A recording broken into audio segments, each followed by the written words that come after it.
हरे कृष्णा। पिछली वीडियो में हमने महारानी कुंती द्वारा भगवान कृष्ण की स्तुति के श्लोकों का उच्चारण किया था।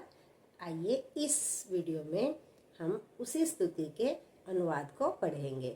हरे कृष्णा। श्रीमती कुंती ने कहा, हे कृष्ण, मैं आपको नमस्कार करती हूँ क्योंकि आप ही आदि पुरुष हैं और इस भौतिक जगत के गुणों से निर्लिप्त रहते हैं।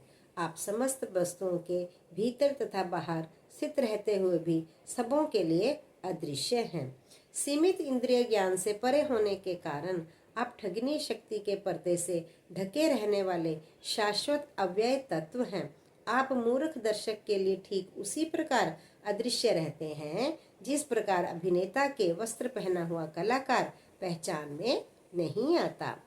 और आप उन्नत अध्यात्मवादियों तथा आत्मा एवं पदार्थ में अंतर करने में सक्षम होने से शुद्ध बने विचारकों के हृदयों में भक्ति के दिव्य ज्ञान का प्रसार करने के लिए स्वयं अवतरित होते हैं। तो फिर हम स्त्रियां आपको किस तरह से पूर्ण रूप से जान सकती हैं?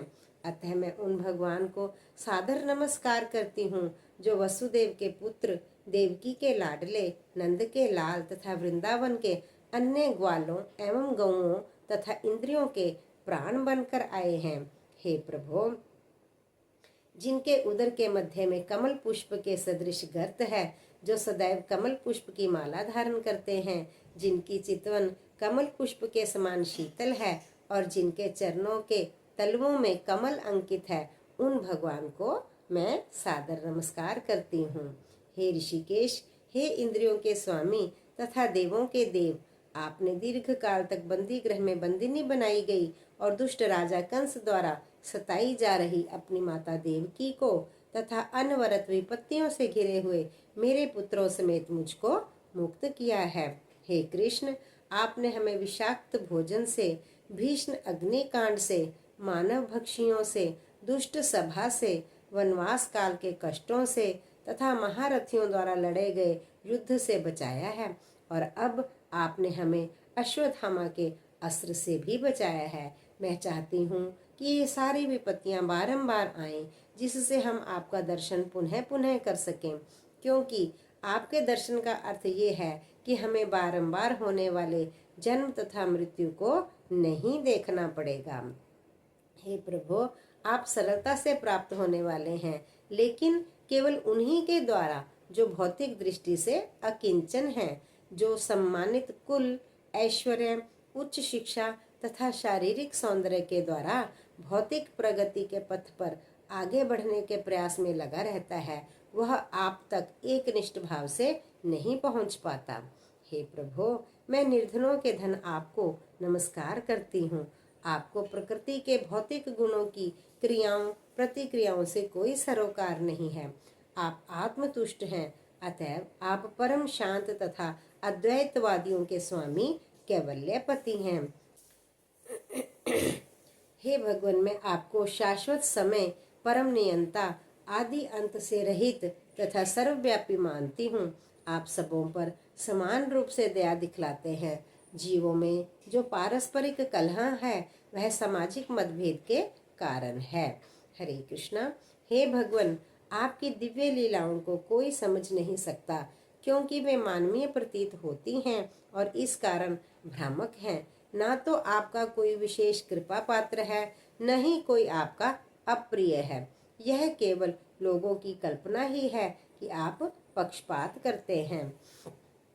हे विश्वात्मा, यह सचमुच ही चकरा देने वाली बात विडंबना है कि आप निष्क्रिय रहते हुए भी कर्म करते हैं और प्राण शक्ति रूप तथा अजन्मा होकर भी जन्म लेते हैं। आप स्वयं पशुओं, मनुष्यों, ऋषियों तथा जलचरों के मध्य अवतरित होते हैं। सचमुच ही यह चकरा देने वाली बात है। हे कृष्ण, जब आपने कोई अपराध किया था, तब यशोदा ने जैसे ही आपको बांधने के लिए रस्सी उठाई तो आपकी व्याकुल आंखें अश्रुओं से डबडबा आईं, जिससे आपकी आंखों का काजल धुल गया। यद्यपि आपसे साक्षात काल भी भयभीत रहता है, फिर भी आप भयभीत हुए। यह दृश्य मुझे मोहग्रस्त करने वाला है। हे प्रभु, कुछ कहते हैं कि अजन्मा का जन्म पुण्यात्मा राजाओं की कीर्ति का विस्तार करने के लिए हुआ है और कुछ कहते हैं कि आप अपने परम भक्त राजा यदु को प्रसन्न करने के लिए जन्मे हैं। आप उसके कुल में उसी प्रकार प्रकट हुए हैं जिस प्रकार मलय पर्वत में चंदन होता है। अन्य लोग कहते हैं कि चूंकि वसुदेव तथा देवकी दोनों ने आपके लिए प्रार्थना की थी, अतएव आप उनके पुत्र रूप में जन्मे हैं। निस्संदेह आप अजन्मा हैं, फिर भी आप देवताओं का कल्याण करने तथा उनसे ईर्ष्या करने वाले असुरों को मारने के लिए जन्म स्वीकार करते हैं। कुछ कहते हैं कि जब ये संसार भार से बोझिल समुद्री नाव की भांति अत्यधिक पीड़ित हो उठा, तब आपके पुत्र ब्रह्मा ने प्रार्थना की तो आप कष्ट का शमन करने के लिए अवतरित हुए हैं। कुछ कहते हैं कि आप श्रवण, स्मरण, पूजन आदि की भक्ति को जागृत करने के लिए प्रकट हुए हैं, जिससे भौतिक कष्टों को भोगने वाले बद्ध जीव इसका लाभ उठाकर मुक्ति प्राप्त कर सके। हे कृष्ण, जो आपके दिव्य कार्यकलापों का निरंतर श्रवण, कीर्तन तथा स्मरण करते हैं या दूसरों को ऐसा करते देखकर हर्षित होते हैं, वे निश्चय ही आपके उन चरण कमलों का दर्शन करते हैं जो जन्म मृत्यु के पुनरागमन को रोकने वाले हैं। हे प्रभु, अपने सारे कर्तव्य स्वयं पूरे कर दिए हैं।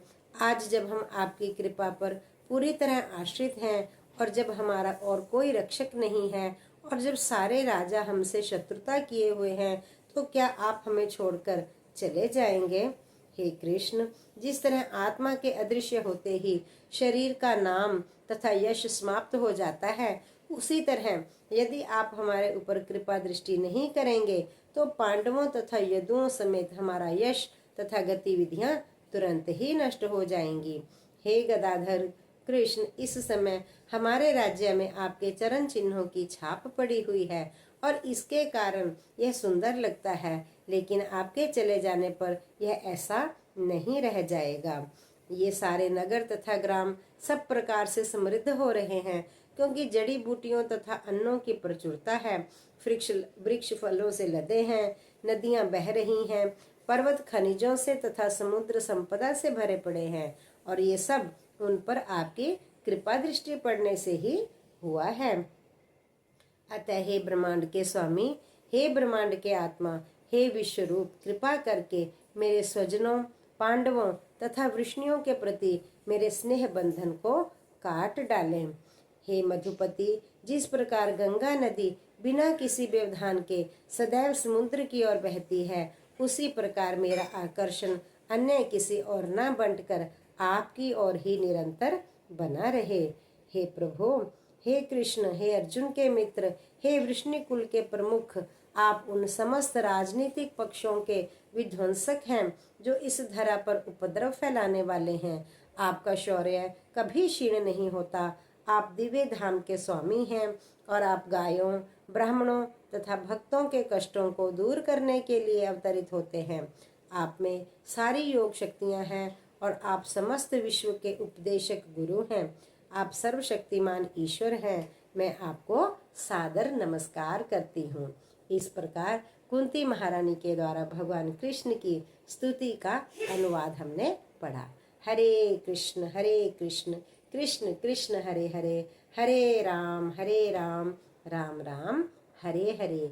जो भी इस स्तुति का गायन करता है, भगवान की कृपा उसे अवश्य ही प्राप्त होती है। हरे कृष्ण।